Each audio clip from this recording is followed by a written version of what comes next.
de relever si certains ou certaines ont mis des questions. Donc Martine va passer dans les rangs.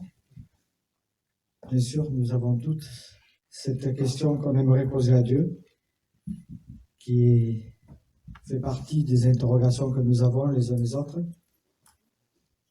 Qu'est-ce que vous diriez à Dieu si vous le rencontriez? Quelles questions lui poseriez-vous? Donc, nous allons passer dans les rangs. Il y a Martine qui passe. Si vous avez des questions à lui donner sur les petites feuilles, vous pouvez écrire vos questions. Nous allons les relever et ensuite essayer de faire au mieux pour répondre à toutes ces interrogations que vous avez. Voilà, bien sûr, le personnage qui représentait Dieu est un personnage fictif, nous le savons. Nous n'avons pas à nous faire une image de Dieu. Donc, les deux livres que je vous propose, c'est Pourquoi Dieu permet-il la souffrance? Donc, d'Émile Nicole, si vous souhaitez le commander, on peut vous le commander. Le deuxième, bien sûr, c'est Le problème de la souffrance de C.S. Lewis, mais on ne peut plus le trouver, l'édition est épuisée. Et vous pouvez peut-être le trouver d'occasion sur Amazon. Donc, si vous souhaitez encore avoir et participer à des débats, vous pourrez vous inscrire. Ceux qui ne sont pas inscrits, chaque fois que nous avons une projection et des débats, nous vous informerons. Donc, est-ce qu'il y a des questions dans la salle? Sinon, on en a quelques-unes de nous ici. Donc, on vous laisse la priorité. Il y a quelqu'un qui a une question, donc ce serait bien de passer le micro. Hop. On va prendre le temps pour souffler. Oui, il y a une autre question. Donc si vous pouvez les écrire, c'est plus simple, comme ça on les prend une après l'autre. Oui. Ce qui m'a marqué dans ce film, c'est la relation entre Dieu et la créature. Et souvent, c'est vrai qu'on ne comprend pas Dieu dans sa façon de faire, dans sa façon d'agir. Et souvent, la créature veut donner des conseils au créateur. Et ce film a vraiment marqué parce qu'en fin de compte, c'est comme vraiment que l'être humain ne voit aucune solution, véritablement qu'il se plie à la volonté de Dieu. Et c'est quand il se plie à la volonté de Dieu, c'est là qu'il comprend, par l'Esprit Saint, qui est Dieu. Il a envoyé son Fils. Il a envoyé son Fils pour nous racheter, nous qui étions des pécheurs, et nous a rachetés. Il est descendu sur terre pour nous montrer l'amour de son Père. À quel point Dieu aimait la créature. Et je crois que c'est extraordinaire. Voilà. Merci. Donc, juste répondre à une question, ça vous permet à vous d'en avoir d'autres. Une question qui peut-être nous a ou est venue à notre esprit un jour. Pourquoi Dieu permet-il la souffrance? Je vais laisser notre ami répondre à cette question. Pourquoi Dieu permet-il la souffrance? Oh, pardon. Tu triches là. Hein. C'est parce que j'ai... bonjour à tous. Bonsoir. J'ai justement enseigné à ce sujet il y a 2 ans dans un pays d'Afrique. Pourquoi Dieu permet la souffrance? Et je vais juste lire peut-être le premier paragraphe. L'homme naît pour souffrir, comme l'étincelle pour voler. C'est juste, c'est pas juste. Ça, on le trouve dans le livre de Job. Tout homme est né pour mourir. Notre environnement, tout ce qui vit autour de nous, cause la souffrance. La mort, les vies brisées, les drames, tout cela, les guerres, tout cela cause la souffrance. Alors, bien sûr, on se pose la question, pourquoi Dieu permet-il la souffrance? Est-ce que vous croyez que Dieu est l'auteur de la souffrance? Pardon? Je ne comprends pas. Attendez, pas tout le monde à la fois. Pardon.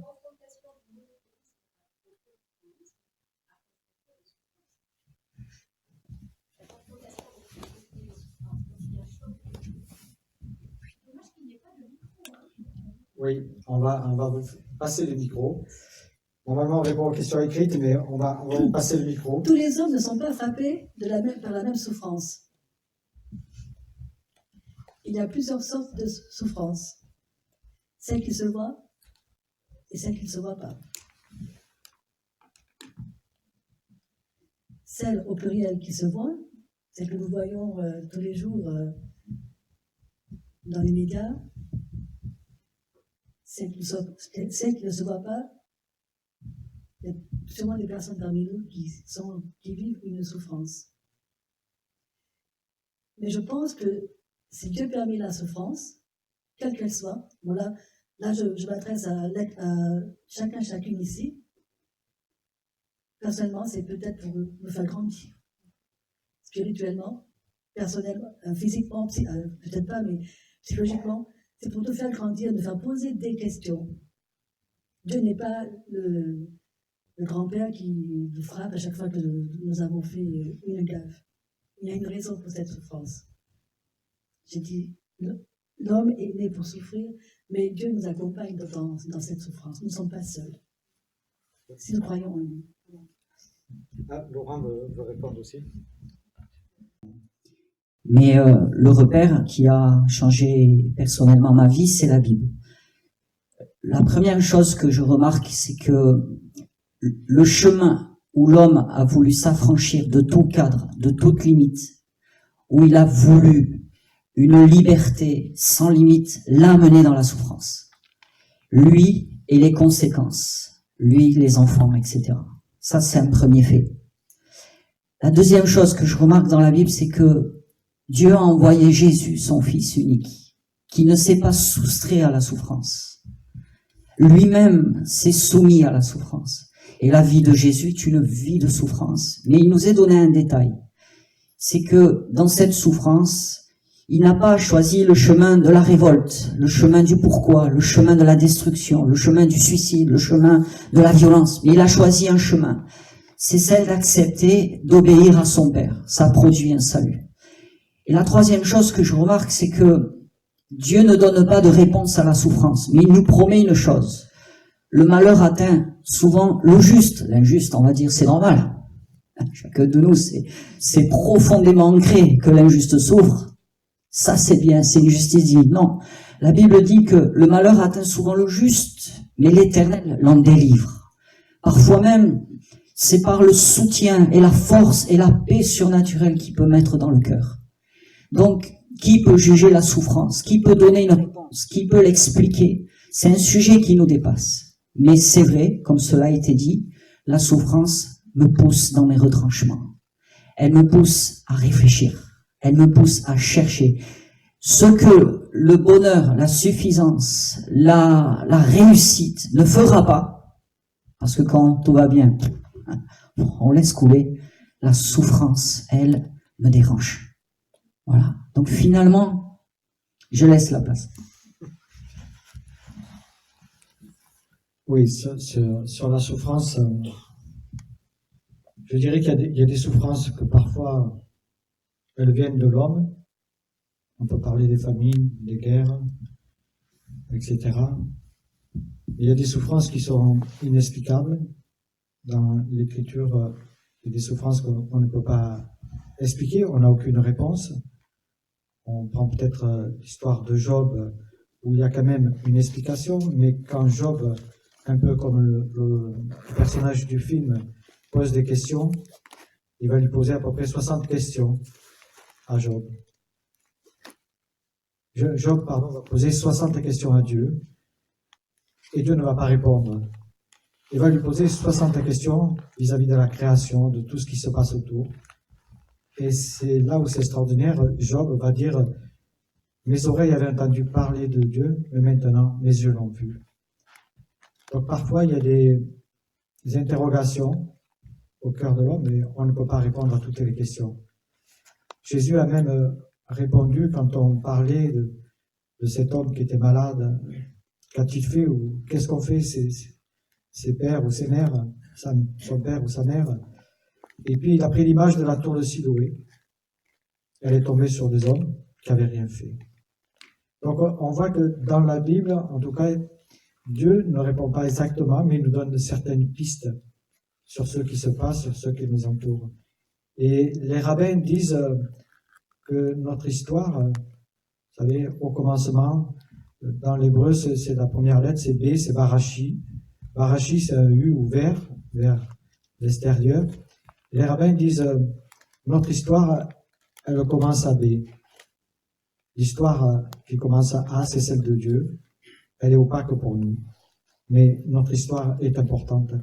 Et j'ai bien aimé dans le film parce que, justement, le personnage qui veut, entre guillemets, représenter Dieu, ramène l'homme à ce qu'il doit être et au principal. La principale chose de sa vie, c'est se mettre en règle avec Dieu. Mais c'est vrai que la souffrance est de grands questionnements. Tout à l'heure, Laurent a dit que la souffrance atteignait aussi le juste. Et heureusement, je dis, peut-être que je vais vous choquer, mais nous sommes tous des créatures de Dieu. Ce serait dramatique s'il suffit d'être chrétien pour pas souffrir. C'est pas ce que Dieu nous promet. En tout cas, il a toujours été clair avec nous. Donc voilà, sur la souffrance, c'est assez difficile. Mais on peut passer à une autre question, peut-être. Si vous avez des questions, écrivez-les. Comme ça, on viendra les récupérer. J'en ai encore d'autres. Pourquoi le bon souffre-t-il autant que le méchant? Donc voilà, je vais prendre celle-ci. L'homme qui se confronte au journaliste se pose et parle comme un chaman. Je suis Dieu. Je suis Dieu. Oui. Je suis Dieu. Oui, se prend pour Dieu. Ouais, se prend pour Dieu. Demande. La personne qui a écrit je continue. Être et vivre le spirituel signifie-t-il se confronter à d'autres extrêmes? C'est une question, ça. Oui. La personne qui a écrit ce est là. Il faut savoir qu'en Amérique, Pardon? Il faut savoir qu'en Amérique, il y a autant de satanistes que de chrétiens. C'est un pasteur américain qui ça. Et j'ai pu lire en diagonale un livre sur un chaman qui dit carrément. Attendez. Ah, on va vous passer le micro.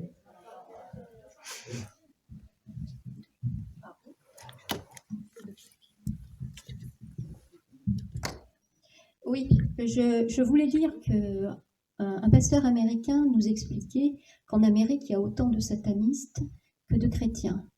Et j'ai eu l'occasion de lire en diagonale un livre sur un chaman qui, dès l'introduction, dit « Je suis Dieu » et n'arrête pas de le répéter.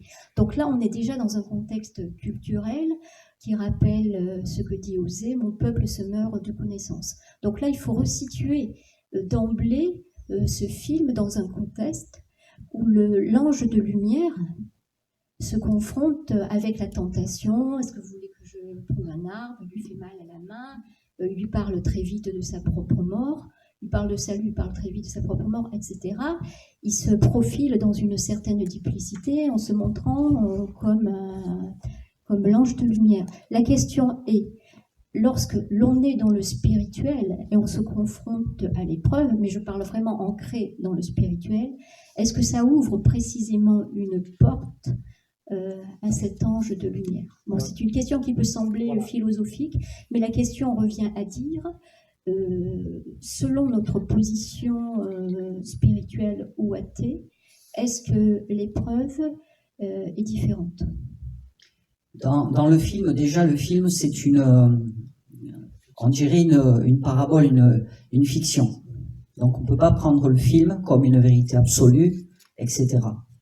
Puisque même le principe que Dieu s'incarne, etc., dans la Bible, on le voit au travers de Jésus, mais c'est un autre contexte.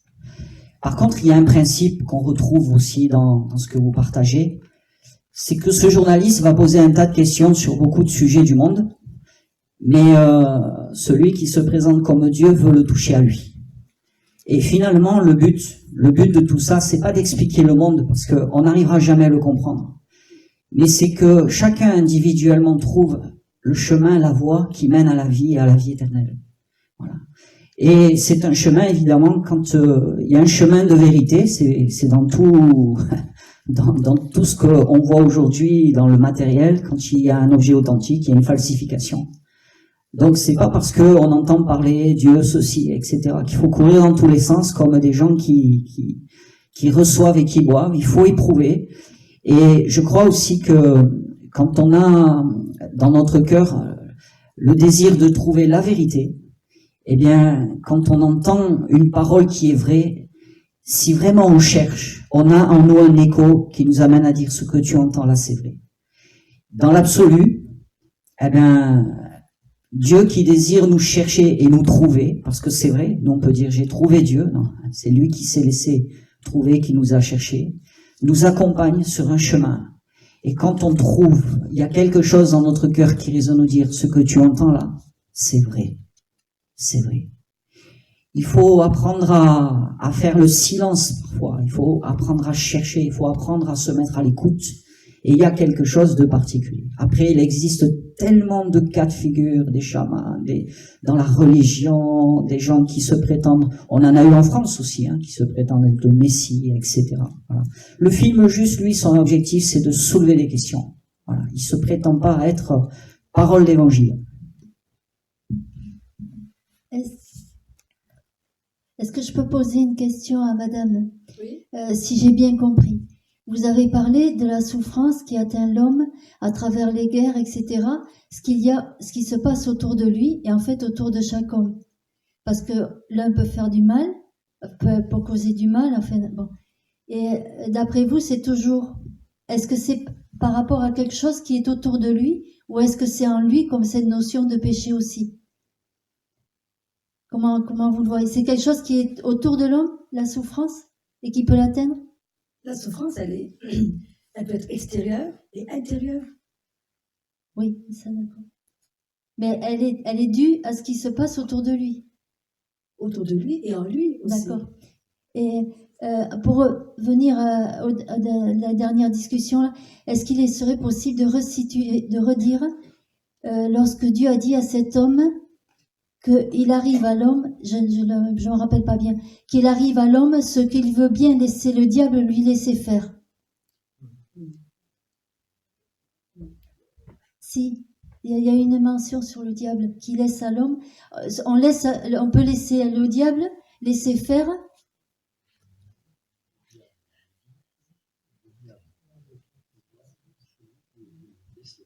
Voilà, c'est ça. Le diable n'a pas d'autre pouvoir que celui que vous lui laissez faire. Donc, pour ma part, le début du film, il y a vraiment ça a été un peu vite pour moi, mais je crois qu'il y a des clés à saisir dans ce que Dieu, et je crois que Dieu veut amener effectivement l'homme à se poser des questions, à se tourner vers lui. Enfin, je sais pas, ce que il a été dit par rapport au diable et de la souffrance qui peut, il y a des clés. Mais ce que je voudrais finir par dire, en fait, bon, c'est qu'il y a peut-être, oui, effectivement, beaucoup de questions, mais merci pour ce film, parce que même s'il y a de la souffrance en l'homme et dans le juste, c'est que Dieu veut nous amener à comprendre et à croire qu'il est là, et quelle que soit la souffrance qui soit autour de nous ou en nous, eh bien, il est là. Et voilà. En fait, la souffrance nous aide. La souffrance nous aide à rechercher Dieu. On se pose des questions, mais le but, c'est de rechercher Dieu, de rechercher une consolation, de rechercher une porte de sortie. Mais si Dieu permet, alors moi j'ai du mal quand j'entends des personnes dire Dieu m'a donné cette souffrance, Dieu m'a donné cette épreuve. Moi j'ai du mal quand j'entends ça. Dieu permet parfois souvent parfois, Dieu permet la souffrance, Dieu permet les épreuves, dans le but de nous aider à le rechercher encore plus dans notre vie. Et j'ai envie de répondre à la dame là par une phrase. Le diable se transforme en ange de lumière. Vous avez parlé des satanistes tout à l'heure. Voilà. Une autre question qui est écrite, et puis on répondra à la personne. Il est dit la foi déplace les montagnes, donc je vais laisser Laurent répondre. C'est quoi la question? La foi déplace les montagnes. La foi déplace les montagnes, mais c'est une réponse. Qu'est-ce que vous voulez que je réponde à une réponse? Il y a la réponse.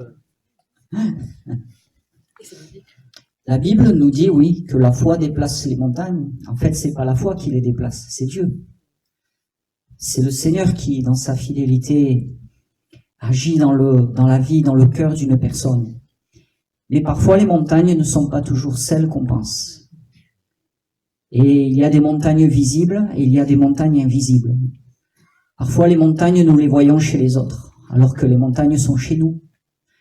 Parfois, les montagnes, nous les voyons comme incontournables, alors qu'elles ont une solution. Et c'est vrai que la foi nous appelle à être comme un enfant, c'est-à-dire à accepter de lâcher prise. Et l'évangile commence, c'est-à-dire la bonne nouvelle de Christ commence quand on lâche prise. Regardez d'ailleurs, on est tellement pris dans nos raisonnements, nos perceptions, nos convictions, que quelque part on a du mal à lâcher prise. Mais l'évangile commence quand on lâche prise. Donc il y a cette promesse. La foi déplace les montagnes. La foi déplace les montagnes. Beaucoup de choses, mais comme il y a d'autres questions. Et cette montagne, je rajoute, peut-être n'est qu'un petit caillou. Et pour revenir il a été question tout à l'heure de la parole de Dieu, de la Bible, c'est important de lire la Bible. Et quand nous sommes attaqués, prenons l'exemple de Jésus dans le désert, quand il a été tenté, il est écrit. Il est écrit. Et le diable s'enfuit. Quand on lui dit, il est écrit. Par exemple, voici, je suis avec vous tous les jours jusqu'à la fin du monde. Ça, c'est une assurance que le Seigneur ne nous lâche pas. Il est écrit qu'il sera avec nous tous les jours jusqu'à la fin du monde. Oui, je crois aussi que je pense que c'est quand on a des épreuves, quand on a de la souffrance, avant, on ne voit pas, disons avant, mais parce qu'il ne se passe rien, je veux dire. Mais quand on a quelque chose qui fait mal, quelque chose qui nous touche, et exactement comme un frère qui n'est pas bien où il est, qui est en hôpital psychiatrique, qu'il faut enlever parce qu'il n'est pas bien, parce qu'il demande de sortir, et bien là, j'ai vu la souffrance. Là, j'ai vu la souffrance sur quelqu'un. Et là, j'ai vu aussi, eh bien, c'est le moment où je me tournais aussi vers Dieu. Je m'étais éloignée, je suis revenue vers Dieu grâce à ça, parce que c'est comme ça que j'ai pu le voir, que j'ai pu voir ce qu'il faisait et de pouvoir retrouver la foi et de pouvoir aussi en témoigner de cette vue de Jésus, de l'avoir rencontré et de pouvoir maintenant dire, ben, il est là, il est présent au milieu de nous et il travaille, il est là. C'est pas moi qui ai sorti mon frère des hôpitaux, mais le Seigneur nous y a aidés. Tout seul, on n'aurait pas pu le faire. Voilà. Mais je crois aussi que Dieu nous donne des signes et parfois nous ne voyons pas les signes. On le voit explicitement dans ce film. Dieu parfois nous montre, mais parfois nous sommes incapables de voir. Et par rapport à Dieu, je crois qu'il est difficile avec nos yeux d'être humains de comprendre Dieu. Et c'est pour ça que dans l'Écriture, nous retrouvons que l'apôtre Paul dit « Aujourd'hui, nous voyons comme au travers d'un miroir », et il parle du miroir qui est poli dans du fer, c'est-à-dire pas très clairement. On voit les choses opaquement, et on comprend le monde opaquement, mais un jour nous comprendrons. Concernant la souffrance, si aujourd'hui elle existe, Dieu nous dit qu'un jour, elle cessera, qu'un jour, il essuiera toute larme de nos yeux, qu'un jour, il y aura la justice qui sera rendue, parce que c'est humain. Nous voulons entendre Dieu nous dire qu'un jour, il y aura la justice. Et c'est ce qu'il nous dit dans sa parole, et c'est rassurant pour moi, et je crois que ça peut être rassurant pour beaucoup.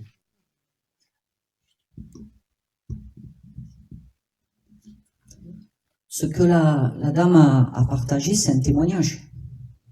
C'est un témoignage. Et un témoignage qui finalement nous éclaire sur la souffrance. Il y a beaucoup d'aspects dans la souffrance. Mais qui éclaire que finalement, dans la souffrance, il y a un temps de patience, d'attente, un temps où on espère un dénouement. C'est un temps difficile. Mais que, en elle-même, elle peut amener à trouver quelque chose de grand, de précieux, notamment dans ce que vous avez partagé et témoigné, vous avez retrouvé, ou vous avez reconnecté avec le Seigneur qui vous a donné une force dans cette souffrance. Dans cette souffrance. Et c'est une espérance finalement, de se dire, Seigneur, tu vois ma souffrance. Je sais pas pourquoi, mais où vas-tu m'amener? Conduis-moi. J'espère en toi. Je me confie en toi. Je veux oser croire qu'il y a une issue. Ouais. C'est un témoignage que vous avez apporté. Une question. Pourquoi le diable existe-t-il? Donc je vais laisser Brigitte répondre. Qui est le diable? Comment s'appelait-il? Et c'était quoi le problème? Pardon? Oui, l'orgueil. Voilà. Pardon? Voilà. Sa chute était là. Et aujourd'hui, nous, en tant qu'être humain, en tant que créature de Dieu, nous sommes aussi motivés, influencés par cet orgueil-là. Souvent, nous voulons faire les choses à la place de Dieu. Peut-être involontairement. Donc,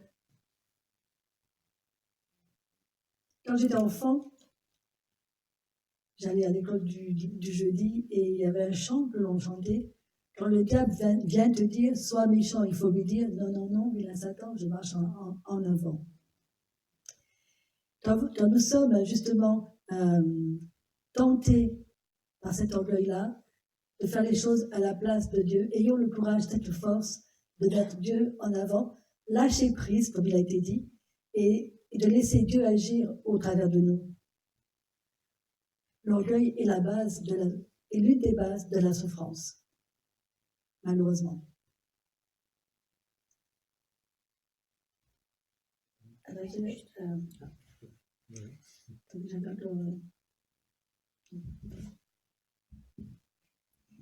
Dans le film, il y a un principe qui a été assez mis en avant d'une manière mystérieuse pour l'amener à comme une lumière qui petit à petit brille, c'est le libre arbitre. On a du mal à imaginer que Dieu laisse le libre arbitre. On peut le comprendre pour les hommes, mais aussi pour les êtres célestes. Ça nous échappe. On dit, mais pourquoi Dieu a laissé le libre arbitre? On aimerait tellement que Dieu nous oblige. Comme ça, finalement, c'est plus notre responsabilité. C'est lui. Nous, on n'a plus à persévérer, on n'a plus à choisir, on n'a plus à décider le libre arbitre. Mais finalement, le libre arbitre, c'est comme un filtre. À la fin, il restera qui? Ceux qui ont réellement voulu de lui. Parce que tout l'évangile, c'est une question d'amour. Et on ne peut pas obliger quelqu'un à nous aimer. Le libre arbitre. Et ce qu'on voit pour les hommes, on le voit aussi, puisque même des anges ont suivi Satan le diable. Mais pourquoi? C'est le libre arbitre. Et il y en a aussi qui sont restés fidèles. Et comme des hommes souffrent, lèvent le poing contre Dieu, d'autres aussi qui souffrent, plient les genoux et crient à lui. Le libre arbitre. En fait, on n'est pas obligé de faire ce que l'on fait. On ne peut pas dire, si je suis comme ci ou comme cela, c'est la faute de l'un ou de l'autre. La vérité, c'est que nous avons le libre arbitre. C'est un sujet important.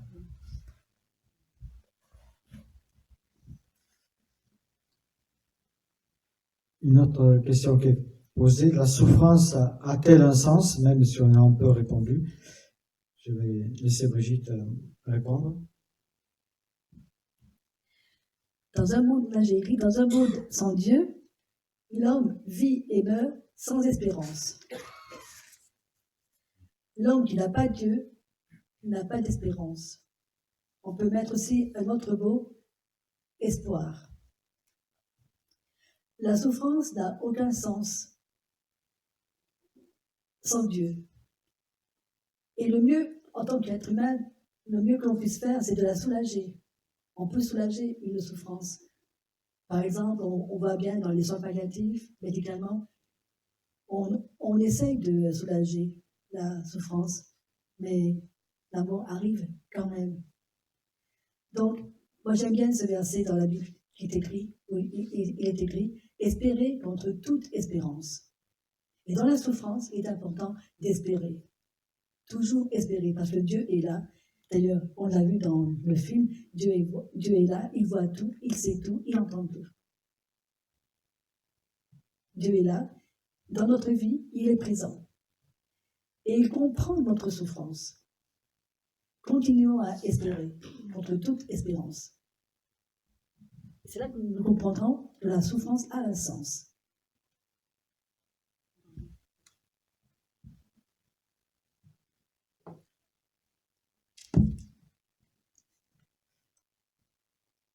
La souffrance a un sens, mais c'est vrai que nous n'aimons pas passer par des moments de souffrance, surtout dans le contexte dans lequel nous vivons, dans un monde occidental, où on essaye de pallier plus ou moins à tous les maux, et on pense même arriver à pallier tous les maux, et on voit très bien qu'on n'y arrivera pas, parce que tôt ou tard, nous sommes touchés par la souffrance. Tous ici présents, un jour, si nous n'avons pas été encore touchés par la souffrance, nous allons être touchés par la souffrance. Nous allons perdre un proche qui nous est cher, et nous allons souffrir de cette séparation. Mais la différence, il y a la souffrance qui se veut avec un Dieu qui accompagne, et la souffrance qui est sans Dieu, qui est complètement différente. La souffrance sans Dieu ne laisse aucune espérance, alors que la souffrance, quand Dieu nous accompagne, c'est autre chose. Mais la souffrance fait partie de notre vie ici-bas, en tout cas pour le moment, dans le monde dans lequel nous vivons. Même si nous voudrions nous en débarrasser, c'est impossible. C'est impossible. Alors le mieux, c'est peut-être de comprendre ce que Dieu veut nous dire au travers de celle-ci, et aussi de permettre à Dieu, justement, de toucher notre cœur, peut-être, dans ces périodes de souffrance, parce que c'est vrai que dans la souffrance, Dieu peut nous rendre visite, et nous, au lieu de lever le poing, comme l'a dit Laurent, on peut plier les genoux. Et c'est un choix, un libre arbitre, qui est laissé à tous les hommes, un libre arbitre qu'on n'aime pas, parce qu'on aimerait que Dieu, voilà, se cantonne à donner des ordres et l'homme obéit. Mais l'homme a toujours eu le choix, il aura toujours le choix ici-bas, d'accepter ou de ne pas accepter, de faire ou de ne pas faire.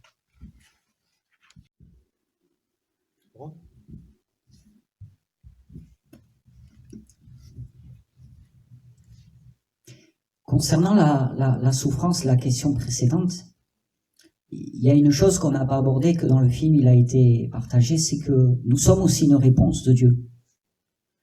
Les deux commandements fondamentaux de la Bible, c'est tu aimeras ton Dieu de tout ton cœur, de toute ton âme, de toute ta force, de toute ta pensée, et tu aimeras ton prochain comme toi-même. Et sans faire étalage de la vie personnelle, la souffrance m'a permis de vivre les consolations de Dieu, mais aussi l'aide et l'amour de certaines personnes. Et des souffrances ont aussi amené des personnes à pouvoir les rencontrer, les aider. La souffrance, finalement, devrait générer la solidarité. Et ça, c'est un point essentiel. C'est un point essentiel qui nous unit, qui nous fait serrer les coudes, qui amène une réalité. Pourquoi le méchant réussit-il? Ça, c'est... J'ai pas la réponse, mais simplement, il me semble, en voyant les actualités, qu'il réussit pour un temps. Parce que tôt ou tard, faut passer à la caisse. Et ce qui est caché, tôt ou tard, est révélé. Tôt ou tard. Et que la réussite, comparée aux tourments qui se mettent en place, quand ça commence à retomber sur le nez, bah finalement, voilà. Puis les méchants réussissent. Ils souffrent aussi. Parce que quand on doit passer sa vie à cacher la vérité, à faire semblant, je vais vous dire, c'est pas terrible comme vie. Mais ça, on le voit pas. Donc, bon, je laisse la place. Il y a un proverbe polonais, ça m'a été dit par l'un de mes médecins il y a quelques années. La vie est comme un supermarché. On doit payer à la caisse. Et en parlant de la souffrance, j'ai l'occasion d'accompagner des personnes en phase terminale dans un autre pays. Et j'étais dans un salon, enfin, un salon où il y avait des personnes qui avaient des femmes et il y avait même des hommes, ils étaient 8 ou 9, et ils étaient en chimio, et il y avait plusieurs langues, là, et j'avais un interprète, il y avait 4 langues qui passaient, et puis j'entendais, ça discutait sec, et je demande à mon interprète de me traduire. J'essayais de les encourager, j'essayais de parler de la peur, de la mort, de la souffrance, et l'une des dames, 40 ans, 8 enfants, cancer généralisé, disait « Oh, elle peut parler, elle est jeune, elle est jolie, elle est blanche, elle est riche. » Alors, justement, ce que vient de dire Laurent, comment parler à l'autre? Alors, je dis jeune, peut-être, je ne sais pas mon âge. En fait, j'étais la plus âgée. Et ils ne connaissaient pas mon âge. Jolie, tout est relatif. Riche. Et je me suis mise contre le pilier, et quelques secondes, j'ai prié, j'ai dit, Seigneur, aide-moi, qu'est-ce que je réponds? Et j'ai dit, j'ai peur. Moi aussi, j'ai peur. Et là, ils ont commencé à parler entre eux. Je dis, vous savez pas ce que je vis. Moi aussi, j'ai peur. Moi aussi, j'ai des problèmes. Moi aussi, je souffre. Donc, j'ai compati avec eux. Je n'ai pas étalé ma vie. Je leur ai parlé de 2-3 causes de cette peur. Et ça a détendu toute l'atmosphère. J'ai partagé cette souffrance avec eux. J'ai parlé de ma souffrance aussi, enfin, en quelques phrases, sans donner trop de détails. Une souffrance sans Dieu est une souffrance qui, si je peux dire ainsi, qui est insupportable. C'est pas vivable. Je pense à une dame musulmane qui était en train de partir, elle mourait, et là je dis, bon ben, écoute, Allah, moi j'ai Dieu, je vais parler de ma foi. Il était question de la foi. Et cette femme était inconsciente, elle était dans un coma. Et quand j'ai quitté la pièce, on a entendu « Merci Tanti ». J'étais traduite. Hein. Bon, qu'est-ce qu'elle a compris? Elle est morte un jour après. Qu'est-ce qu'elle a compris? C'est comment atteindre l'autre. C'est atteindre l'autre, on peut l'atteindre par sa propre souffrance. Laurent en a un peu parlé. Je crois qu'il est toujours très difficile d'accompagner des gens qui souffrent. Et parfois, on peut être très maladroit ou maladroit. Et nous avons ce bel exemple des amis de Job, hein, qui quand même restent une bonne semaine silencieux. Ça, je crois que c'est une attitude à avoir face à des hommes ou des femmes qui souffrent. Mais après, malgré eux, voilà, ça commence à partir dans tous les sens, ils vont lui poser des questions. Parfois, dans la souffrance, il suffit d'être présent avec l'autre, parce que nous ne pouvons pas comprendre la souffrance que l'autre a. Nous pouvons que l'accompagner, avoir de l'empathie pour lui, mais il y a des souffrances que nous n'avons pas vécues aussi. La perte d'un enfant, la perte d'un parent. Donc c'est très difficile de dire, et même je dirais, c'est pas très honnête de dire à l'autre je te comprends, parce qu'on ne peut pas comprendre celui qui souffre. Même si nous passons par la même souffrance, nous ne pouvons pas comprendre la mesure de la souffrance que la personne vit. Parce que nous sommes tous différents et à des niveaux divers, nous prenons et nous recevons les choses différemment. Et donc nous pouvons accompagner et être présents pour consoler. Mais vis-à-vis de quelqu'un qui souffre, le mieux c'est d'être présent et d'attendre que la personne vous pose des questions plutôt que de lui poser des questions. Ou d'avoir toujours des réponses. Des fois, il n'y a pas de réponse. Souvent, les gens disent « Pourquoi mon fils ou ma fille est parti si tôt ?» Moi, il m'arrive de ne pas répondre Dans ma famille, on a perdu ma nièce très tôt. Et donc voilà, ma sœur qui est pas croyante levait le poing contre Dieu, criait, et elle me demandait pourquoi. Je n'ai jamais répondu. Je répondrai peut-être un jour. Mais ce qui est important, c'est d'être présent, d'accompagner la personne. D'être prêt même à entendre des choses pour lesquelles nous ne sommes pas d'accord. Mais c'est ça aussi, aimer son prochain, c'est accompagner aussi. Et l'accompagner, lui prendre la main, l'encourager à tenir bon. Juste un mot, tiens bon. L'autre peut-être est en train de partir, mais moi, je suis beaucoup dans le toucher. Si on peut toucher la personne, le bras ou la main, et comme Pascal vient de dire, enfin, il vaut mieux se taire. Il m'est arrivé c'était tellement lourd à entendre et à porter, de pleurer, et même d'être en colère contre Dieu, de voir la souffrance en face de moi, et de ne pouvoir rien faire. Au fond de moi, j'avais comme une colère, mais attendre en silence le secours de l'Éternel. C'est un verset dans la Bible qui m'est très très cher. Et dans la souffrance, accompagner l'autre à attendre en silence le secours de l'Éternel. Vous pouvez lui dire cette phrase-là, et lui tenir la main, et être près de la personne. L'accompagner à tenir bon dans la souffrance. Attendre en silence le secours de l'Éternel.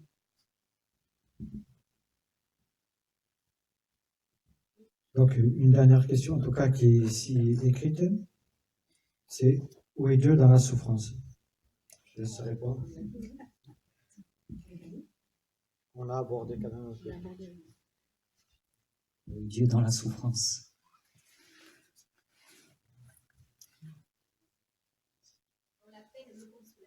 Oui, c'est aussi la question, où sommes-nous dans la souffrance? Parce que dans le film que nous avons vu, finalement Dieu est là, mais c'est l'homme qui n'est pas là. C'est l'homme qui s'échappe, c'est l'homme qui s'esquive, c'est l'homme qui réagit, c'est l'homme qui est tourmenté, c'est l'homme qui s'agite. C'est vrai que souvent on pose cette question, Seigneur, mais tu es où? Il faut vraiment que ça se calme à l'intérieur, que ça s'apaise pour commencer à entendre. Oui. La Bible nous dit que on n'a pas besoin d'aller sur des planètes ou de l'autre côté de l'océan pour le trouver. Mais il dit qu'il est là, tout près de ton cœur. Et Jésus nous invite dans une démarche toute simple. Quand tu pries, tu rentres dans ta chambre, tu fermes ta porte. Et là, tu pries ton Père qui est là dans le lieu secret. Et ton Père qui voit dans le secret te le rendra. Peu importe, vous n'avez pas besoin d'aller dans une ville, un lieu, quel qu'il soit. Mais si vous êtes vraiment dans une situation difficile, tout simplement, le rendez-vous, il est dans l'intimité. Le rendez-vous, il est dans l'intimité. Et Dieu est là. Dieu est là. C'est en grosse partie pour cela qu'aujourd'hui je suis pasteur. Parce que un jour, pour moi aussi, le Seigneur a été là. J'étais perdu dans mes questions, j'étais perdu dans ma révolte, dans ma colère. Et je me disais pourquoi, et pourquoi, et pourquoi. Il a fallu se calmer. Et là pour entendre. Dieu est là. Tout près. Dieu est là. Voilà. Soyez bénis. Et je vous accompagne. Quand vous dites pourquoi à Dieu, pourquoi en un seul mot, c'est un cri peut-être de révolte, de révolte. Mais écrivez pourquoi en deux mots. Pourquoi? Quel est le sens? Quel est le sens de la souffrance? Et le Saint-Esprit va vous aider à comprendre. Mais Dieu est toujours là. Il ne nous abandonne pas. Il est toujours là. Il est à nos côtés. Et il restera toujours là. On l'accepte, bien sûr. Sur la souffrance, l'Écriture nous dit que Dieu est toujours présent pour nous accompagner, parce que lui-même est passé par des souffrances que nous ne pouvons pas comprendre. Et c'est ça, Dieu s'est fait homme afin de comprendre la souffrance des hommes, afin de montrer à l'homme que lui aussi il était capable de souffrir, bien plus qu'eux, pour montrer que le jour où eux passeraient par des souffrances, il serait là. Donc Dieu est toujours présent, même dans la souffrance. Et c'est, je crois, pour nous, en tant que chrétiens, un avantage d'avoir Dieu dans la souffrance, parce qu'il nous prend la main. et ne nous la lâche pas. Et il nous accompagne et nous donne sa paix dans la souffrance. Je crois qu'il y a une question. Oui.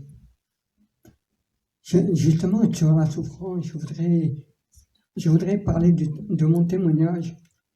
Voilà, j'avais un fils de 12 ans qui était très handicapé. Il était dans une maison spécialisée à Pau. Et c'est vrai que les spécialistes à Pau m'avaient dit, voilà, votre fils, il n'y en a pas pour longtemps, mais en tant que père, on a toujours l'espoir que même s'il est handicapé, qu'il vive vieux. Et je me souviens, un dimanche, je jeûnais dans la nature. Et quand je suis rentré de ce jeûne, que j'avais ressenti la présence de Dieu, quand je suis arrivé dans mon appartement, déjà, il y avait des frères qui étaient là, et ma compagne, elle m'a dit, voilà, Manuel, il s'appelait Manuel, mon fils, il est mort. Et là, je ne comprenais pas. Je disais, mais non, tu racontes des bêtises. Et ma femme, elle me dit, Emmanuel est mort. Et j'étais à Pau, et là, j'ai vu mon fils congelé dans le froid. Et ça fait vraiment quelque chose de terrible de voir son fils comme ça. Et en moi, je ne peux pas dire que ça soit une révolte, mais je voulais comprendre. J'ai dit, Seigneur, comment toi, tu es tout puissant, comment ça se fait que toi, tu commandes dans le ciel, tu n'as pas fait ce miracle à mon fils. Pourquoi je n'avais qu'un seul fils? Pourquoi tu n'as pas permis qu'il soit normal? Et je me souviens, j'étais dans ma chambre, j'étais tout seul, et là, j'avais cette prière, je dis, Seigneur, c'est dur de mon fils, de plus pouvoir le prendre dans les bras, de plus pouvoir l'embrasser, de plus pouvoir. Et là, j'ai fermé les yeux et j'ai commencé à pleurer. Et un moment, dans ma chambre, je sentais une présence. Et là, j'ouvre les yeux, et qui je vois? Que vous me croyez ou que vous ne me croyez pas, j'ai vu mon fils. Mais mon fils qui était handicapé, qui avait comment on appelle ça, des sondes pour le nourrir, tout ça, dans l'estomac, il était totalement normal. Il tenait sur ses jambes. Et mon fils m'a dit, papa, ne t'inquiète pas, je suis dans de bonnes voies. Et il est parti. Merci. Et là, j'ai dit, Seigneur, je n'ai pas compris pourquoi tu m'as emmené mon fils, mais ce que je sais, c'est que tu es un Père rempli d'amour. Amen. Alors, ce que j'ai entendu au début, quand vous êtes en train de raconter, la première pensée qui m'est venue, c'est que Dieu a mis un terme à la souffrance de votre fils. Ensuite, je pensais, les voies du Seigneur sont impénétrables. Et ensuite, un point très important que j'applique moi dans ma propre vie, c'est qu'il y a des mystères sur cette terre. Il y a des choses que nous ne comprenons pas. Moi, j'ai eu des situations en ce moment que je ne comprends pas. Et je ne cherche pas à comprendre ces mystères-là parce que je sais que ces mystères un jour me seront révélés dans le ciel. Avançons, continuons à accomplir la tâche que Dieu nous a confiée chacun, que vous soyez croyants ou pas. Hein. La croyance, c'est une vie sans Dieu, c'est une vie sans espérance. Mais il y a des mystères qui nous seront révélés dans le ciel.